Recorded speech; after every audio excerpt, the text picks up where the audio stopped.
Bienvenido. Usted está escuchando Notas Cristianas Podcast, su guía sobre el fascinante mundo de la vida cristiana. Cada episodio le ofrece conversaciones y entrevistas con pastores y líderes cristianos reconocidos en su ámbito, así como también debates con diferentes personalidades que se destacan por su influencia en la comunidad evangélica. Hablaremos sobre temas alegres y hermosos con enfoque bíblico, pero también hablaremos sobre temas que causan debate y división entre el pueblo de Dios, siempre a la luz de las Escrituras. Esperamos que este tiempo sea de bendición para sus vidas. ¿Cómo están, hermanos? Dios los bendiga. Bienvenidos a un nuevo episodio de Notas Cristianas Podcast, tu guía sobre el fascinante mundo de la vida cristiana. El tema de hoy es Hasta lo último de la tierra y tenemos como invitado a nuestro hermano Francisco Linares. Él es de El Salvador y dirige un programa que entrena personas que tienen el llamado de traducir la Biblia en diferentes lenguas alrededor del mundo, sobre todo en comunidades lingüísticas que no cuentan con una traducción de la palabra de Dios en su lengua natal, en su propia lengua. Ellos también se encargan de trabajar con la alfabetización y el desarrollo de lenguas, elaboración de gramáticas, diccionarios, cartillas de alfabetización, entre otros. Hola, Frank, ¿cómo estás? Dios te bendiga. Bienvenido al programa. Hola, gracias Diego, gracias por la invitación, un saludo mío, de mi familia también, gracias por esta oportunidad de compartir un poco de lo que nosotros hacemos desde el Perú. ¿Por qué Perú? Buena pregunta, ¿por qué Perú? Mira, En Perú estamos nosotros trabajando, como familia desde hace 10 años, pero aquí en el Perú funciona un programa que se dedica a entrenar personas que tienen llamado para servir al Señor en áreas de la traducción de la Biblia y la alfabetización. Ya voy a explicar un poco de eso. ¿Pero por qué Perú? Bueno, cuando se buscó un lugar para establecer este programa, se vieron otros países, por ejemplo Argentina, Costa Rica, Bolivia creo que también, pero el Perú llenaba algunas condiciones que nosotros necesitábamos. Bueno, el país geográficamente bien ubicado, el tema de visas es importante también porque como iban a venir personas de todo el continente, y este es un país muy, muy amistoso con los extranjeros, ¿verdad? Un país turístico también, entonces, pues facilita mucho el tema de visas, ¿no? Entonces, ese fue uno de los temas importantes también. El otro es que acá se encuentran muchos lingüistas que han trabajado por años en el Perú y tienen conexiones con las universidades, contactos, y también proyectos en el campo. Ya en el Perú estamos trabajando desde hace 80 años, o 70 años, perdón, en proyectos de traducción. Entonces, digamos que Perú ha sido el lugar ideal, ¿verdad? Para todos los latinos poder entrar fácilmente, y también por el tema de las conexiones con pueblos indígenas para hacer nuestras prácticas también. Así es que esas son de las razones por las cuales estamos aquí en el Perú, ¿no? Estratégicamente. Y esperamos continuar acá. Sí. Ya, y dime, supongo que han ido a comunidades selváticas. Sí. Sí, claro. Sí. Nuestro programa se dedica a entrenar, ¿verdad? Personas que tienen ese llamado. Aquí estamos durante 2 semestres. Tenemos una alianza con la Universidad Ricardo Palma. Y durante estos 2 semestres hay herramientas que los estudiantes reciben, básicamente herramientas lingüísticas que luego le van a servir para comenzar proyectos de desarrollo de lenguas, ¿verdad? Elaboración de diccionarios, léxico, alfabetización, traducción de las escrituras. Entonces, en el segundo semestre tenemos prácticas. Los estudiantes acá mismo practican en una lengua y luego vamos a esos lugares donde se ha estado, digamos, analizando esa lengua, y durante todos estos años ha sido 2 lenguas de la selva, ya que tú me hablas de, ¿verdad?, zonas selváticas. Anteriormente trabajamos con lenguas quechuas, hablando de la práctica, ¿no?, para los estudiantes. Sí, en la sierra, en algunas variantes del quechua, como el callejón de Huaylas, ¿verdad?, el quechua de Huaylas. Estuvimos durante algunos años en Ayacucho, pero ya de más o menos unos 8 años hemos estado practicando con el Yanesha en la zona de Villarrica, donde se dice que está el café más fino del mundo. ¿Ah, sí? Ahí en Villarrica, en toda esa zona de ahí.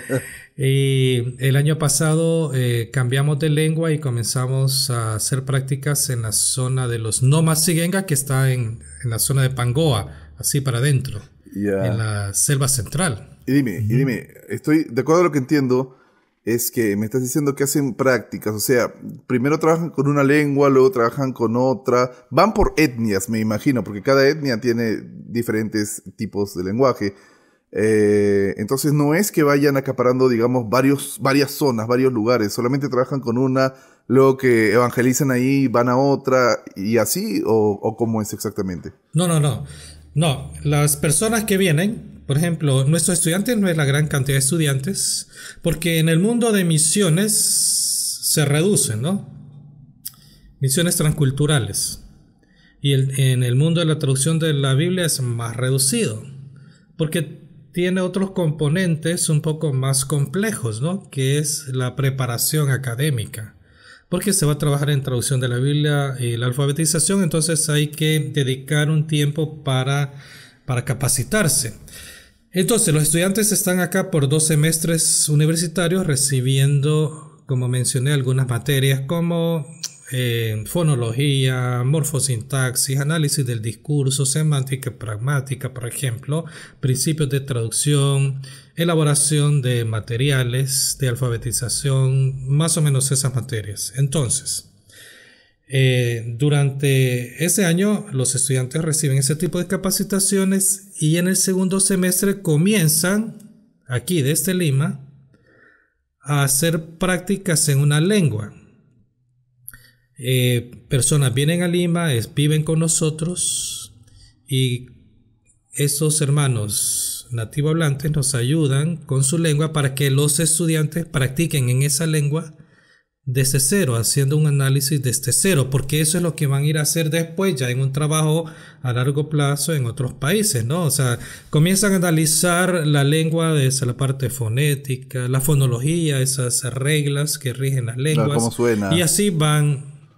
¿Cómo? ¿Cómo suena? Sí, cómo suenan, esa es la parte fonética. Ajá. Entonces, durante el segundo semestre están practicando con una lengua, digamos, con unos 2 hermanos nativohablantes.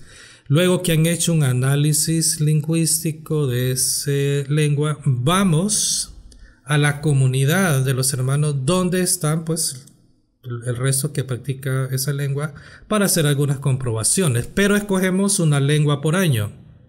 ¿Okay? Una lengua por año. Ya. Entonces, eso es... Y hay... Sí, dime. Sí, es como, no sé, un cirujano, pues tiene que practicar. Es el curso internacional de lingüística, traducción y alfabetización, lo que me estás diciendo. Sí, CILTA, se llama el CILTA, ¿cierto? La alfabetización... CILTA. Traducción, análisis lingüístico, investigación, antropología y literacidad, ¿cierto? Sí, correcto. Son las siglas. Sí, así es. Sí, CILTA quiere decir Curso Internacional de Lingüística, Traducción y Alfabetización. Ajá. Y son 5 áreas, como ya tú los mencionaste, donde los estudiantes pues son entrenados. La parte de traducción, literacidad, que es la alfabetización, la parte antropológica, la parte lingüística y la parte de la investigación. Esas son las áreas. Y de ahí ya los Y CILTA... Sí, perdón. CILTA es un programa del Instituto Lingüístico de Verano, que es conocido aquí en el Perú en ciertos ambientes, ¿no?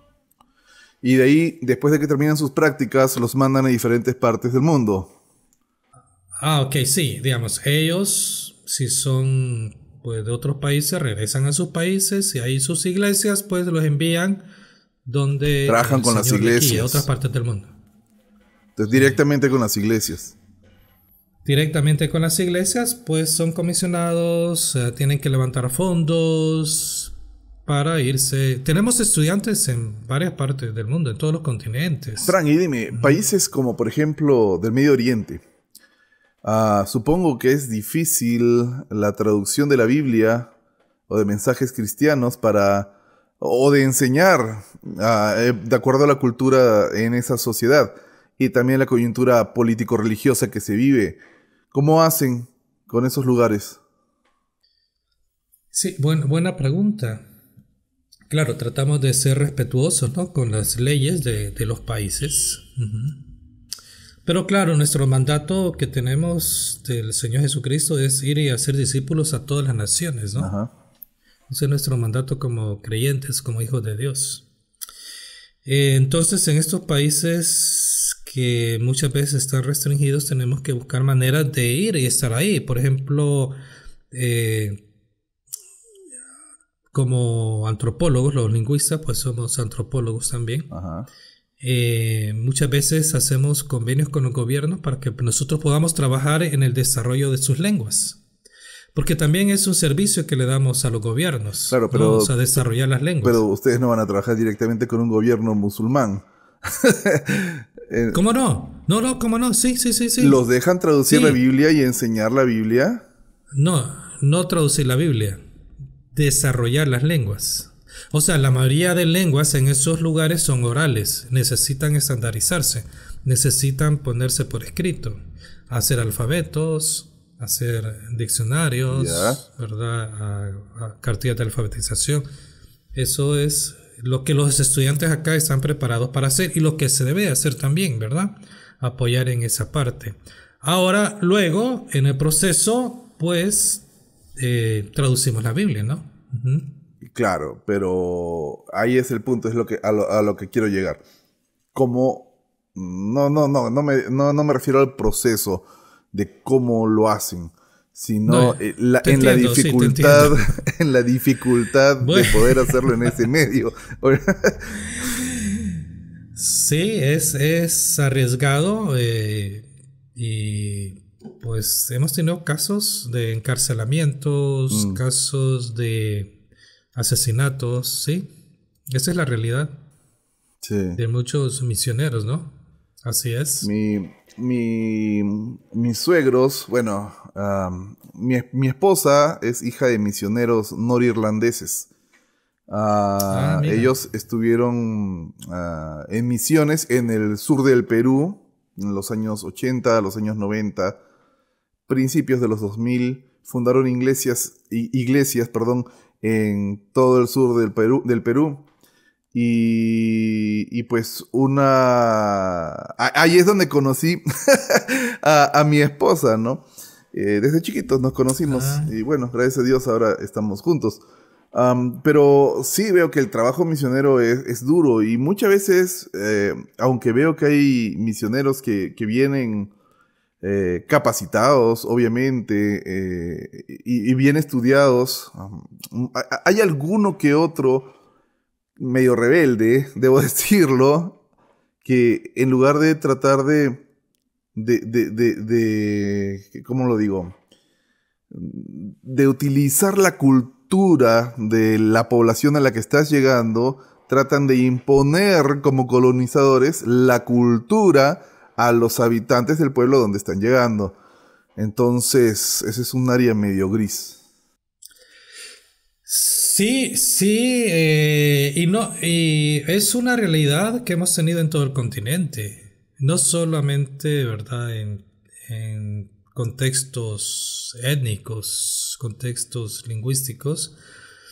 Esa es la realidad de nuestros misioneros, por ejemplo, ¿verdad?, la liturgia en nuestras iglesias, los cantos, el tipo de música, ¿verdad? Muchas veces se imponía un estilo de música que no era propia a nosotros en Latinoamérica, por ejemplo, ¿verdad? La vestimenta en un culto, en una iglesia, el orden. Entonces, eso es lo que nosotros recibimos y tristemente muchas veces es lo que nosotros trasladamos cuando, ahora en este caso latinos, vamos a trabajar en esos lugares, ¿no?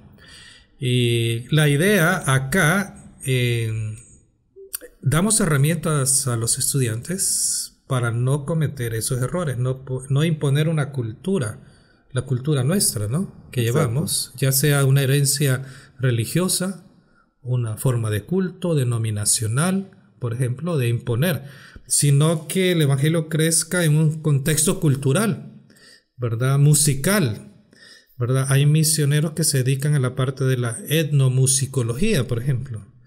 Cómo elaborar una doxología en medio de la cultura, danzas propias de donde se está trabajando, ¿no? Ya. Y no imponer culturas nuestras o de otros. Claro, son realidades. Son realidades, pero los latinos pues somos muchas veces muy tercos también, ¿no? No. Supongo que eso es de las primeras clases que les deben dar seguramente a las personas que están interesadas, ¿no? De no estar tan arraigados a lo que hemos absorbido desde niños.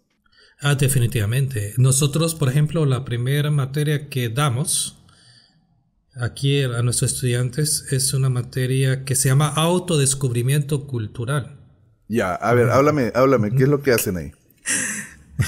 Autodescubrimiento cultural es tratar de entender y tratar de, digamos, ver a otras culturas. Bueno, nuestra tendencia es evaluar otras culturas desde nuestra cultura. Desde nuestra perspectiva. Desde nuestra perspectiva, es nuestra tendencia, ¿no? Es normal, es natural, pues es lo que conocemos, es con lo que tú vas a evaluar algo, ¿no? Ajá. Lo que conoces y ahora lo nuevo. Pero acá la idea es entender que aparte de mi cultura hay muchas culturas. Cada una de las culturas de alguna manera refleja la imagen de Dios en el hombre, Yeah. ¿verdad? Y se expresa en medio de la cultura. Cosas buenas y cosas malas, ¿no?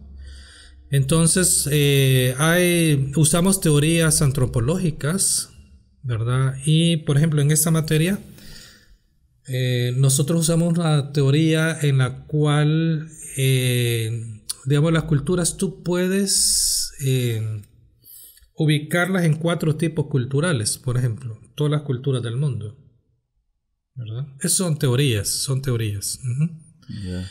Entonces, digamos, tienes un cuadrante, una línea horizontal, digamos, el eje de las X, en culturas que van a más comunidad, su tendencia es más el tema comunitario o menos comunitario en esta línea horizontal, y la vertical es culturas más estructuradas y menos estructuradas. Entonces te queda un cuadrante, ¿no? Yeah. Entonces tienes culturas más estructuradas con más comunidad, o sea, más tendencia a las relaciones interpersonales, pero más estructuradas. Claro. Dime. La pregunta es, justamente, ¿por qué te hago esta pregunta? Justo el fin de semana estaba conversando con mis hermanos en un almuerzo familiar. Y estaban también unos amigos argentinos ahí presentes. Y justo nos poníamos a hablar algo similar a esto, ¿no? Y el problema de los latinos es que en varios países y hay varios grupos y sectores de la población, no solo en Perú, en toda Latinoamérica, donde somos, ¿cómo te digo?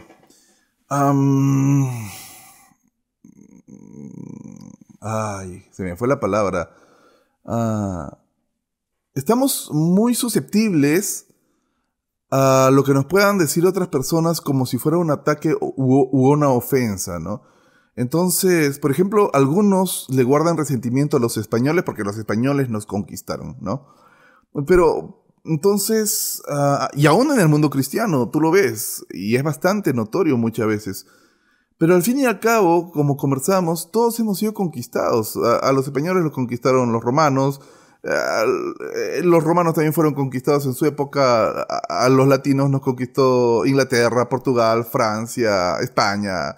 Y también a ellos, los italianos fueron conquistados, los franceses fueron dominados en cierta época de la historia. Y al fin y al cabo, todo el mundo en determinada parte de la historia ha sido conquistada y dominada. Entonces, muchas veces lo tomamos como personal, como si contra nosotros fuera todo lo malo del mundo, como si sobre nosotros cayera lo conquistado, como si nosotros fuéramos los conquistados. Entonces está ese sentimiento de inferioridad. Ay, jalé el cable. Ese sentimiento de inferioridad. Y ese es un motivo muy importante que hay que desarrollar y tocar, porque, tú sabes, con ese rencor que llevamos adentro, pues ¿qué vamos a hacer? No vamos a llegar a ningún alma en ningún lugar. Tenemos que dejar, por eso justamente te hago esa pregunta, porque en los latinos está más arraigado ese tipo de sentir, ¿no? De ser dominados, de ser inferiores. Sí, mira, es un buen tema. Tiene que ver con la autoestima, ¿no? De cada pueblo. Uh-huh. Unos más que otros pueblos. Uh-huh. Bueno, yo vengo de otro país, ¿verdad? Entonces, en mi caso, yo puedo comparar cosas, ¿no? Porque, pues, vengo de otro país. Pero con el tema que tú estás hablando, rápidamente te cuento, bueno, tengo algunas anécdotas, pero te cuento de un peruano, ¿ok? Un peruano indígena. Ves que en Perú y otras partes del mundo, pues, los pueblos, entre comillas, minoritarios, uh-huh, también son menospreciados por su cultura, por su lengua, por su apariencia, ¿verdad? Y eso es un tema de la naturaleza humana, no es un tema propio. Sí. Por ejemplo, voy a hablar del Perú, ¿no? Del Perú, pues, ¿verdad? Aquí por la diversidad cultural que hay, también hay un menosprecio, por ejemplo, del que está en la costa hacia los serranos. Exacto. ¿Verdad? Los de la sierra. Y los de la sierra a los de la selva. Uh-huh. Eso es interesante. Sí. Porque yo me he dado cuenta de eso allá. Claro, yo he estado en comunidades de la selva donde la migración por la guerra que ustedes tuvieron acá, de guerrilla, el terrorismo y todo eso, sí, muchos emigraron a la selva. Quechuas. Ajá. Y tú te vas a encontrar en esos lugares donde los quechuas menosprecian a los de la selva. Son haraganes, bueno, no te imaginas. No, sí me imagino. O sea, quechua. sí está ahí. Quechuas menospreciando a los de la selva. Sí, entonces sí, ves que es un tema del corazón humano, ¿verdad? Sí. Entonces, ahora, mira, te cuento rápido esta anécdota que puede ilustrar un poco ese tema. En el año que fue 2016, vinieron 4 hermanos indígenas de la selva aquí a Silta a ayudarnos en el segundo semestre con la lengua y la cultura. Ellos, 2 de ellos, era la primera vez que venían de la selva para acá. Ya te imaginas, en el mes de agosto, el frío de Lima, ellos venían de la selva, un lugar caliente, ¿verdad? Y vinieron aquí estudiantes de varias nacionalidades, ¿verdad? Argentinos, colombianos, bueno, habían de varios países. Entran los hermanos y ellos, con muchos prejuicios en su mente, ¿verdad? En muchos siglos, digamos, ¿verdad? De menosprecio y con esa autoestima, ¿verdad? Como indígena, viene con esos pensamientos y acá se encuentran con personas que los tratan como otro igual que ellos, ¿verdad? Los saludan, están en estos devocionales, todo chévere hasta ahí. Al final del curso yo invité a cenar a los hermanos para agradecerles. Y uno de ellos, Eden se llama, Yanesha, un indígena Yanesha, me dice: Frank, quiero decirte algo. Sí, Eden, le digo. Y comienza a llorar Eden. Hace un par de semanas le entregué mi vida al Señor. ¿Y eso cómo? ¿Cómo, Eden? Si que no eras creyente, no, me dijo. Pero Eden había participado durante esos 4 meses en nuestros devocionales y todo, ¿no? De verdad, Eden, y contame. Sí, me dijo. ¿Cómo fue? Le pregunto, ¿cómo fue eso? Sí, me dijo. Es que me dice, claro, me comienza a hablar de su tema autoestima por ser indígena, ¿verdad? Y su lengua, ¿verdad? Que es burla y no tratan de hablarla porque si se dan cuenta que son indígenas, pues, ¿verdad? Sí, por el acento. Que no es una lengua, que es un dialecto, sí, que es aquí, lo otro, ¿verdad? Entonces me dicen, cuando yo entré aquí al edificio de Silta, mi esposa lo saludaba a Edén de beso y un abrazo. Hola, Edén. Claro, para ellos, o sea, eso comenzó a cambiar cómo, o sea, y luego los estudiantes argentinos, había muchos argentinos este año. ¿Ves cómo son los argentinos, sí, verdad? Sí. Son culturas más planas, no son muy estructuradas. Y como otro, ¿verdad? Lo invitaban, vamos a comer, vamos a jugar. Luego fuimos a la comunidad de ellos, nosotros elaboramos las kushmas, las pusimos, que son las vestimentas de la mayoría de los pueblos de la selva. Estuvimos en la comunidad, nos pusimos las kushmas que ellos no usan. Entonces me dice, yo al verlos ustedes usando nuestra vestimenta de la cual nosotros nos avergonzamos, digamos, para él fue cambiando el concepto del cristianismo. La mentalidad. Y me dice, y porque me invitaron ahí en un acto protocolario que hacen las comunidades, yo leí un pasaje en las Escrituras de Apocalipsis donde dice que Juan vio alrededor del trono a personas de todas las naciones, pueblos, tribus y lenguas. Y él me dice, cuando yo escuché eso por primera vez, yo dije, o sea que mi lengua estará en el cielo. O sea, mi lengua tiene valor. Ahí Edén, entregó su vida al Señor. Cambió su mentalidad. Hoy Edén es un promotor de su cultura y su lengua. Su mentalidad cambió. Su autoestima es otra. Entonces, mira lo que hace también un evangelio de ese tipo cuando tú valoras la cultura y la lengua de otra persona, ¿no? Claro. Interesante testimonio. Bonito también. Sí, y hay otros así. Hay otros así que te puedo contar, de ese tipo.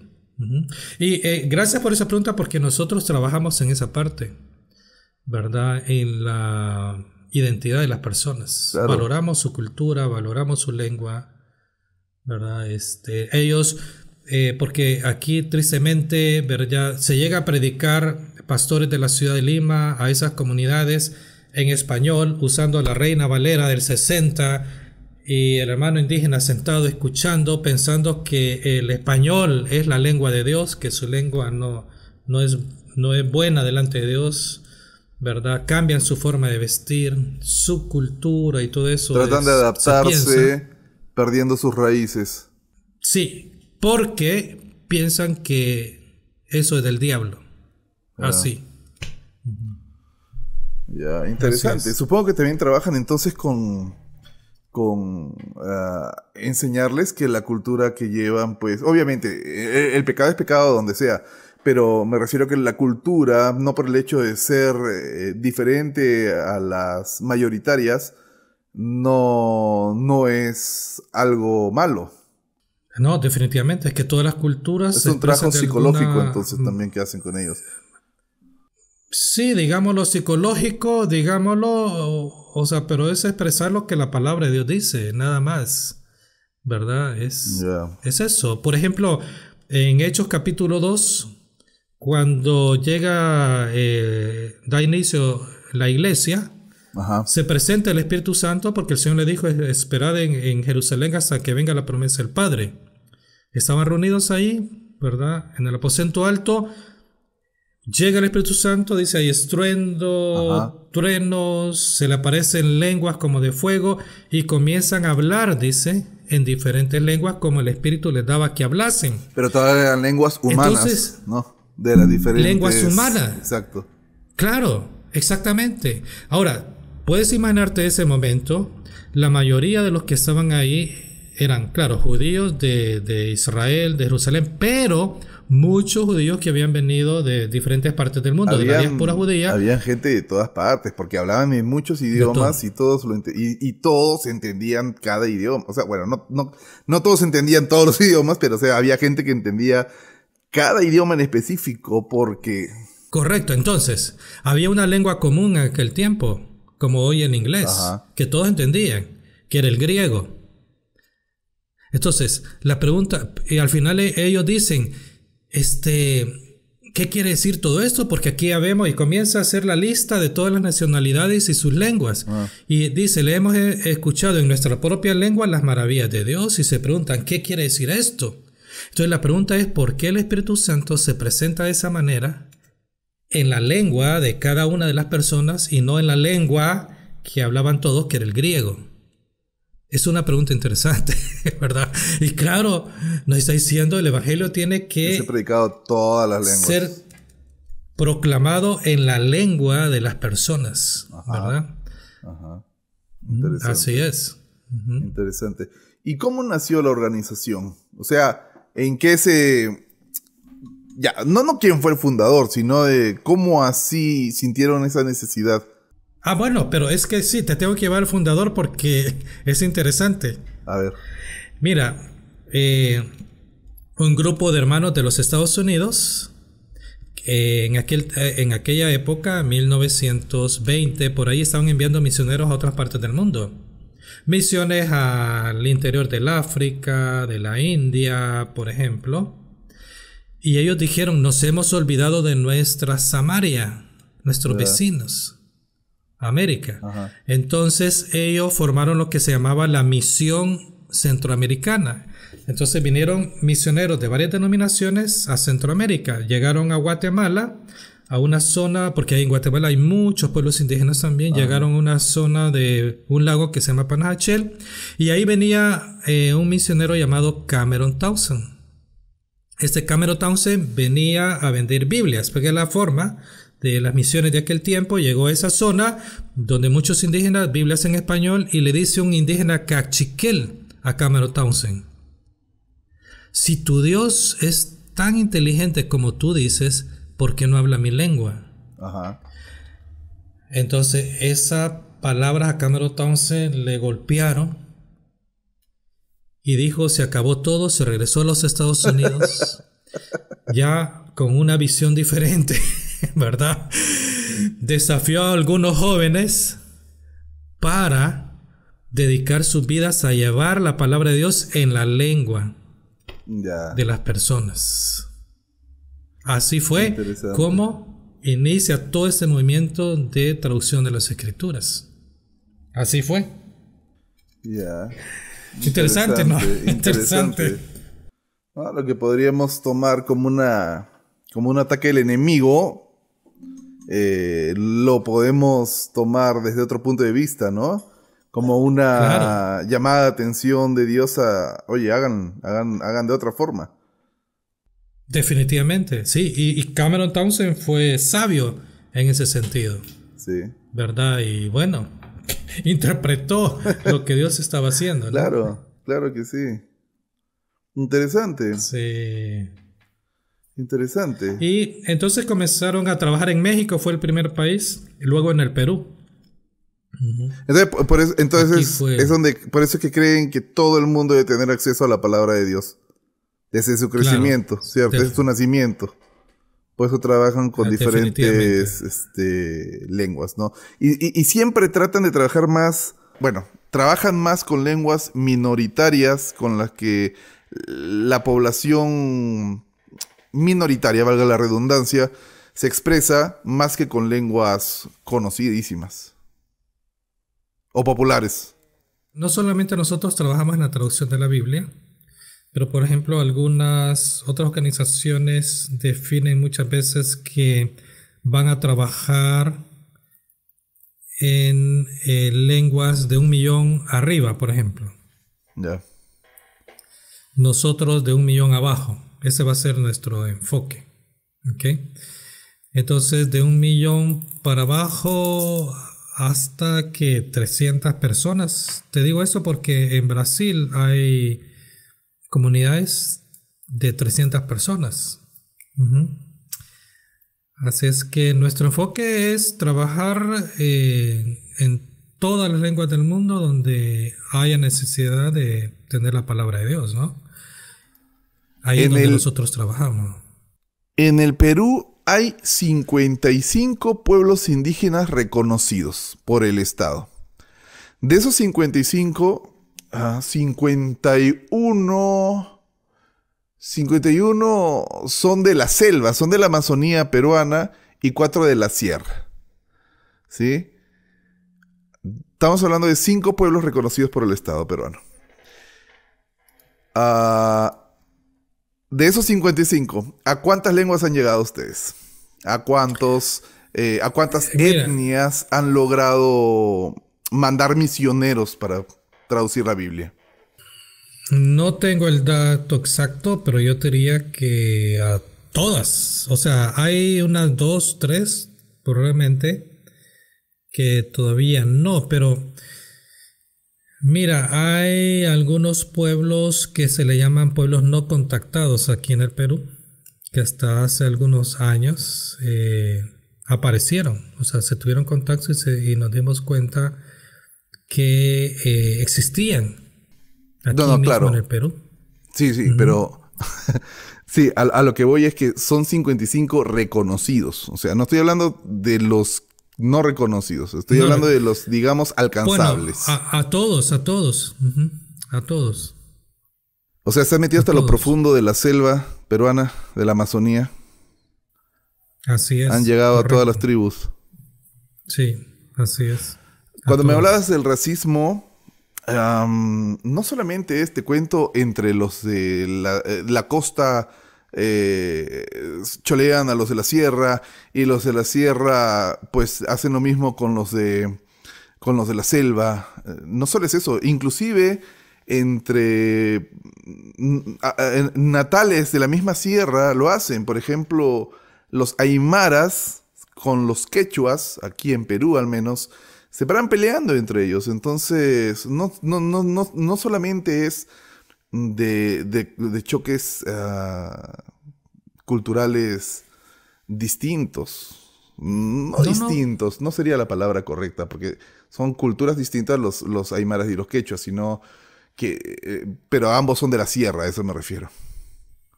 Es un tema del corazón humano, es de una cultura dominante a otra cultura menos dominante. Es un tema del corazón. Pero no se trata de que, porque es indígena, él no va a menospreciar a otro. No, de ninguna manera. Es un tema del corazón, ¿verdad? Del hombre. Si tiene la oportunidad de dominar a otro, lo va a hacer. ¿Verdad? Es así. Es así. Entonces, tú ves en Latinoamérica lo mismo, ¿no? Nosotros en Centroamérica, entre los pueblos, 5 países allá, igual, ¿verdad? Apodos a otros países. Eso te iba a decir, en El Salvador, ¿cuántas culturas hay? Mira, en El Salvador, por ejemplo. Etnias.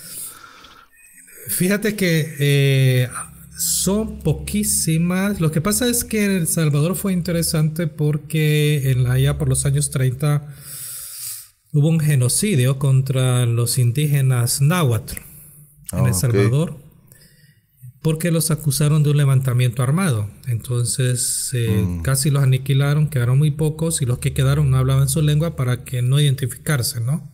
Yeah. Ahora en El Salvador están tratando de revitalizar la lengua, el náhuatl, pero son pocos hablantes. Habrá unos nativos hablantes, unos 30 por ahí, son pocos, aunque el gobierno está tratando de revitalizar la lengua y la cultura. Había muchas lenguas, cacaoperas, por ejemplo, lencas.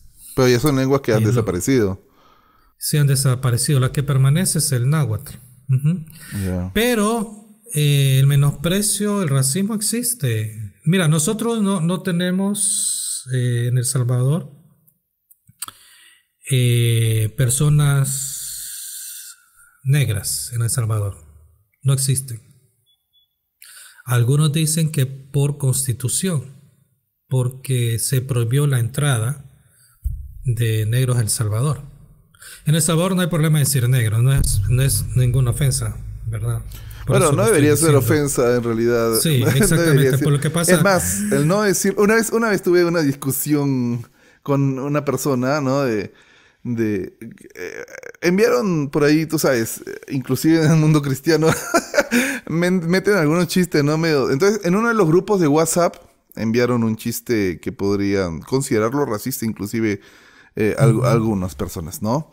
Y los que se creen más santos y tocados por Dios seguramente lo van a considerar así.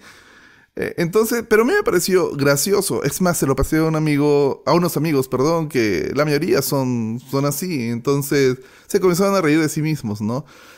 Como cuando me hacen la broma a mí, obviamente también me río de mí mismo. El problema es cuando lo tomamos personal, y es lo que te decía, de los latinos, el complejo de inferioridad que tenemos. Cuando tenemos ese complejo es cuando crea esas discrepancias, ¿no? Pero si estamos bien y contentos y felices con como Dios nos creó, pues no tenemos el por qué. Pero el punto es que algunos por ahí me dijeron, no el grupo supuestamente que debería ofenderse, supuestamente, sino algunos otros grupos me dijeron, oye, ese chiste que han mandado, que deberían, no, habla con esta persona, pero ¿por qué? No, porque, ¿cómo va a hablar así de este grupo de personas? No era un chiste ofensivo en realidad. Era gracioso, interesante, pero el problema es que las personas que supuestamente deberían ofenderse no se ofendieron. Se ofendieron los que creían que era incorrecto. Y yo más bien dije, miren, si es que yo no replico, por ejemplo, este chiste en mi punto de vista, ojo, es mi punto de vista, puedo equivocarme, no estoy hablando de algo bíblico, obvio. Si yo no lo hago porque creo que es racista, estoy siendo racista. ¿Sí o no? Entonces, pues, ¿por qué no estar alegres en como Dios nos hizo y hacernos bromas? Total, no nos estamos ofendiendo, ¿no? Y ese es el problema. Por eso te digo, el problema del latino es ese, el autoestima. Y sí, por eso Sí, o sea, en todo el mundo existe el tema de autoestima, claro, tiene que ver con nuestra identidad, quiénes somos. Y como creyentes debería ser diferente, o sea, nuestra seguridad, nuestra identidad está en el Señor, ¿verdad? Y no deberíamos ser ofendibles, ¿verdad? Si somos atacados de alguna manera, ¿no? O sea, si el ataque fuese de verdad, ¿no? Claro. No debería, porque debemos tener seguridad de quiénes somos, ¿no? Ajá. Delante del Señor. Ahora, y es interesante esto que me dices, porque fíjate que nuestra cultura en El Salvador es una cultura del bullying. Ya. O sea, uso la palabra bullying, eso no existía antes, ¿verdad? Pero hay muchas cosas que vemos nosotros ahora y nosotros decimos en El Salvador, no, o sea, ¿cómo? ¿Verdad? Nos van a prohibir tratarnos de esa manera porque, mira, en El Salvador todos tenemos apodos. Es parte de nuestro crecimiento, es parte de nuestra amistad, por ejemplo. Ajá. El reírnos de los demás, es así nuestra cultura. Y no es un tema de ofensa, no es tema de racismo, no es tema de ver a los demás menos, no, de ninguna manera, ¿no? Claro, esto ha llevado a temas más serios, quizás en algunos lados, sí, ¿verdad? Pero, por ejemplo, sí, nosotros crecimos en ese ambiente y no lo veíamos como racismo, como ofensa, ¿no? Yeah. En nuestra cultura. En nuestra cultura. Pero sí, el tema de la autoestima existe de alguna manera en todos los pueblos, unos más, otros menos, definitivamente. Y eso es lo que tenemos que aprender, volviendo a lo que al inicio que me preguntaste de esas materias en Silta. Nosotros vamos a trabajar con personas de varias culturas. Nuestros equipos son multiculturales. Trabajamos con europeos, con personas de los Estados Unidos, con latinos, y debemos entender más o menos cómo funcionan las diferentes culturas, por qué funcionan como funcionan, por qué unos tienen la tendencia al individualismo, por ejemplo, y otros a la comunidad, ¿verdad? Y debemos de entender eso también. Y debemos de estar preparados, ¿no? Para batallar con estas diferencias culturales. ¿Y cómo profundizan el pensamiento, la reflexión misionológica? Mira, nosotros en CILTA, como te mencioné, el enfoque es más lingüístico, ¿verdad? Es el enfoque más lingüístico. Digamos que el tema teológico no es un tema para nosotros. No va tanto. ¿Perdón? No es que sea en realidad algo... El tema teológico no es tan viéndolo directa. O sea, es visto indirectamente. Para nosotros Ajá. no, en el sentido que el enfoque es lingüístico, es cultural. Claro. Ya los que vienen acá deberían de traer ya toda su formación teológica. En ese sentido, ya deberían de traerla, ¿no? ¿Y las personas cómo pueden llegar a ustedes? Me dijiste hace un rato que una persona de la selva que no era cristiana se hizo cristiana, pues, al testimonio que ustedes manifestaron. Correcto. Si una persona X, cristiana o no cristiana, quiere formar parte de su ministerio, ¿cómo puede hacerlo? Bueno, puede visitar nuestras redes. Por ejemplo, en Facebook nos puede encontrar como especialización CILTA, o solo pone CILTA, CILTA, y ahí le va a aparecer. En Instagram también de la misma manera, ¿verdad? CILTA Global, estamos en Instagram. Página web. En página web tenemos una que se llama CILTA Global. A veces se llama CILTA Global, y ahí nos encuentran. Y ahí ¿No importa el país? Escribirnos. No importa el país. No importa que hable español, porque es nuestra lengua en la que nos comunicamos. Claro. Eso. Pero tienen que venir al Perú. Tienen que venir al Perú, exactamente. Y aquí a estudiar por 2 semestres. 2 semestres universitarios.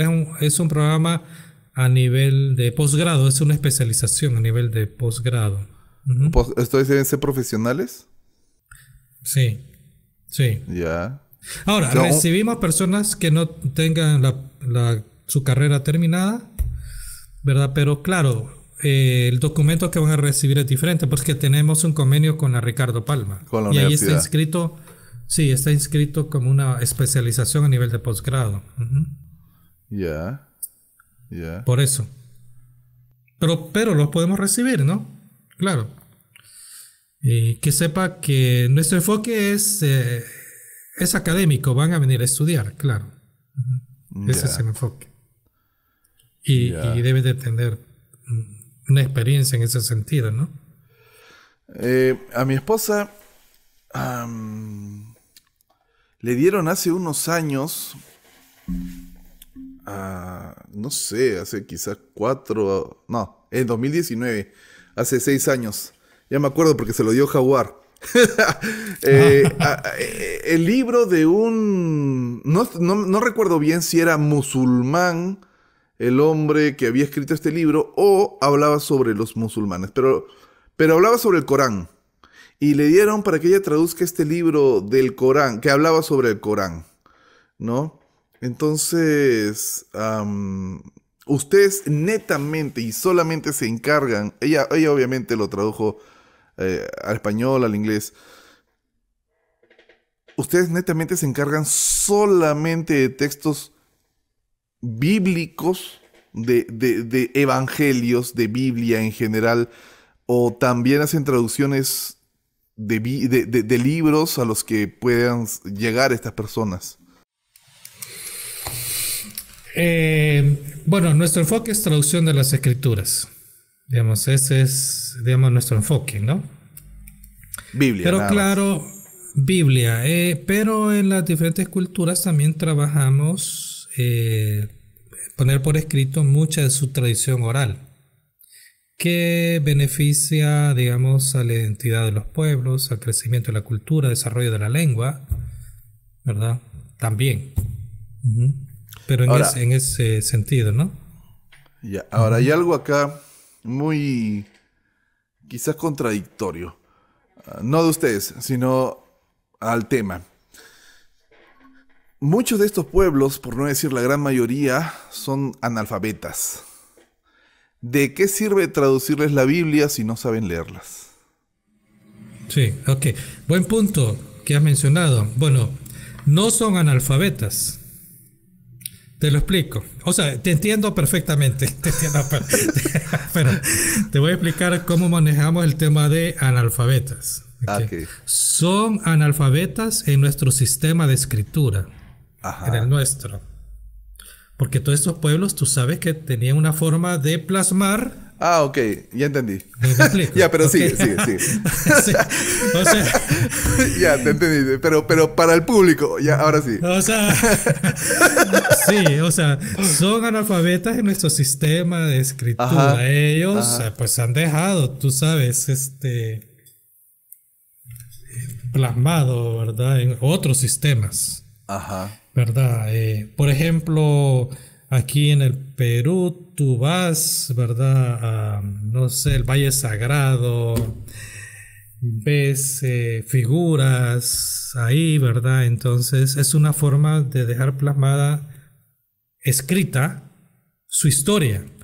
Tú ves los ponchos, se llaman aquí, suéteres, decimos, de alpaca y todo eso. Acá. Sí, ponchos. Con figuras, es una forma de dejar plasmada algún evento. También cuando tejen, ¿verdad? Algún evento también, ¿verdad? Luchas, sembrados y todo eso. Ahora sí, ahora vamos al otro tema. Me tomé unos minutitos. De la alfabetización en el sistema de escritura que usamos. Sí, nosotros trabajamos un enfoque fuerte en la alfabetización. Exactamente. Sí, en estas lenguas que la mayoría son orales, lo que hacemos también es desarrollar los alfabetos para que ellos puedan escribir y leer en su propia lengua, ¿verdad? Entonces desarrollamos, por ejemplo, talleres de escritores para que ellos también produzcan materiales en su propia lengua, con un alfabeto que se adecue a sus sonidos, ¿verdad? Sus fonemas.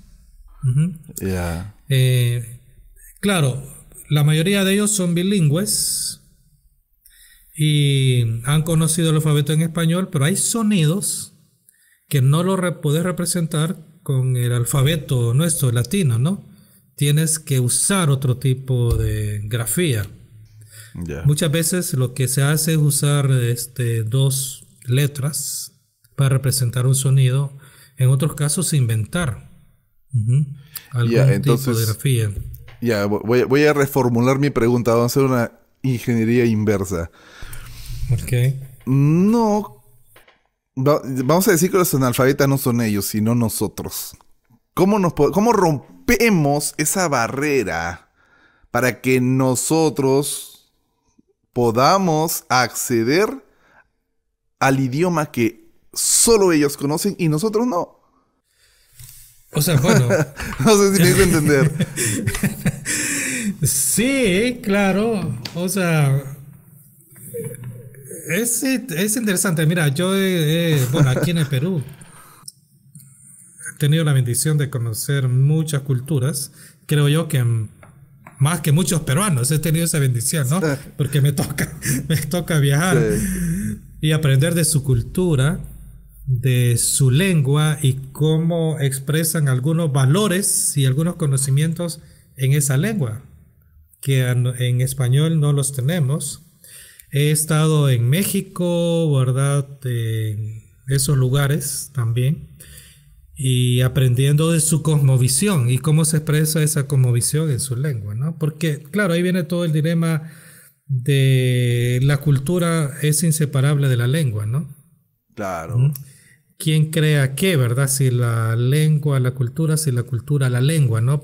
Pero ahora, es más fácil aprender de una cultura de pueblos un poco más grandes que pueblos minoritarios. ¿Cómo te pueden enseñar a ti su lengua? Bueno, no, ahí tienes que, de alguna manera... Son años de trabajo. Hay técnicas, pero hay técnicas para eso. Hay técnicas que nosotros las enseñamos para aprender una lengua, cómo se aprende el inglés, cómo se aprende otra lengua. Hay técnicas para aprender. Claro, y eso lo enseña. Sí, eso lo enseñamos, claro. Sí, definitivamente. Hay metodologías, hay expertos que se han dedicado a eso, ¿no? Le llamamos la adquisición de una segunda lengua. Adquirir, no aprender, sino adquirir la lengua. Ya. Que es diferente. Entonces hay estrategias para adquirir la lengua. Como los niños. Escuchar, ¿verdad? La repetición, ¿verdad? Pues estás hablando de que los misioneros que van, pues no van a hacerlo en un par de meses, ¿no? Tienen que estar ahí metidos. No. Tienen que estar metidos, sí, no tienen que estar metidos. Claro. Sí, definitivamente. Y muchos piensan que son llamados, pero no son llamados. Porque simplemente es emoción, ¿no? Ese es otro tema, sí, exactamente. Tenemos que trabajar en eso, definitivamente. Yo conozco una pareja de misioneros, que no voy a decir su nombre, que vinieron, les dieron todas las comodidades, les pusieron profesores de español, les pusieron la mejor casa, les pusieron movilidad para él y para ella, les pusieron de todo, ¿ah? Y al final les pusieron su profesor privado, todo para que puedan trabajar acá en Perú. Pero no te hablo de los antiguos misioneros que ellos, sí, pues sí, te hablo de esta generación nueva que está saliendo. Entonces, al final dijeron, a pesar que tenían todas esas comodidades y que antes no las tenían y aún así sentían el llamado de Dios, no es para nosotros, decían, al final, ¿no? Después que ya habían invertido en ellos. Sí. Sí. Entonces supongo que con ustedes pasa lo mismo. Con varias personas. No, definitivamente sí. Así es. Sí, son riesgos que se toman, ¿no? Es triste, ¿verdad? Pero hay mucha inversión de las iglesias, ¿verdad? De ellos mismos también, ¿no? Para darse cuenta que al final no es lo de ellos. Sí, pues. Así es, sí, ¿no? Ha pasado, ¿no? Claro. Muy bien, Frank. Para irnos despidiendo, háblanos un poquito más de Silta para las personas que quieran saber un poquito más y quieran quizás contactarlos. Ok, perfecto, sí. Bueno, como hemos escuchado, este es un programa único en todo el continente, no existe otro. O sea, si alguien tiene un llamado para trabajar en comunidades lingüísticas, en áreas de la traducción, alfabetización, y quiere entrenarse, tiene que venir a Perú, es el único lugar, ¿verdad? Para hacerlo nos puede contactar a nosotros, ¿verdad? En nuestra página web, en correos, sí, inscripciones-silta, CILTA, @sil.org. SIL es Summer Institute of Linguistics, que es el Instituto Lingüístico de Verano, que es nuestra organización grande, ¿verdad? Silta es el programa de entrenamiento. En Facebook pueden buscar ahí especialización Silta o Silta Global. En Instagram también nos escriben, les respondemos y pues nos conocen más. Estamos en la zona de Santiago de Surco. Estamos cerca, tenemos una alianza con la Universidad Ricardo Palma y pues aquí serán bienvenidos.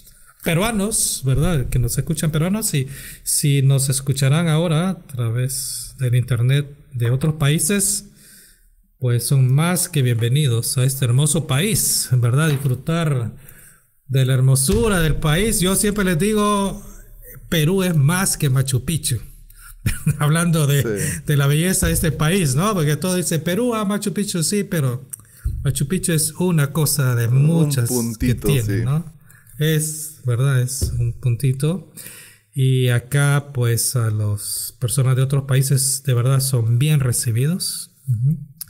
Es muy amable con todos los que no son peruanos, ¿no? Me dijiste que estás como 10 años acá, ¿no? Ahora cumples 10 años.